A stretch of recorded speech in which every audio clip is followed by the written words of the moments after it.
Shalom jemaat yang saya kasihi, jumpa lagi dalam 2 menit menyiram iman, damai. Dan hari ini kita akan merenungkan bersama-sama di dalam 2 Korintus pasal yang kelima ayat yang pertama. Begini firman Tuhan, karena kami tahu bahwa jika kemah tempat kediaman kita di bumi ini dibongkar, Allah telah menyediakan suatu tempat kediaman di sorga bagi kita, suatu tempat kediaman yang kekal yang tidak dibuat oleh tangan manusia. Amin. Ini merupakan pasal lanjutan dari pasal sebelumnya, dan Rasul Paulus menyampaikan penghiburan kepada orang-orang di Korintus, termasuk kita orang yang percaya kepada Kristus, bahwa di balik kematian itu ada kehidupan yang abadi, kebahagiaan yang abadi. Karena dia berkata bahwa jika kemah kita di bumi, kemah di bumi ini menunjuk kepada kehidupan kita, yaitu tubuh kita yang fana ini, yang mudah rusak, suatu saat akan rusak dan kembali kepada tanah.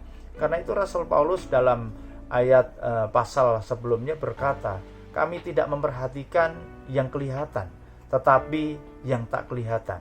Karena apa? Yang kelihatan itu fana, tubuh kita ini fana, akan rusak kembali kepada tanah. Tapi Rasul Paulus memberikan perhatian yang khusus kepada yang tak kelihatan, yaitu kepada tempat kediaman yang kekal, yang dibuat oleh tangan Allah sendiri. Ini satu pengharapan yang luar biasa umat Tuhan. Mereka tidak kehilangan dan tidak kehabisan daya, walaupun mengalami penderitaan, sengsara, aniaya ketika mereka melayani Tuhan, memberitakan Injil dimanapun mereka berada.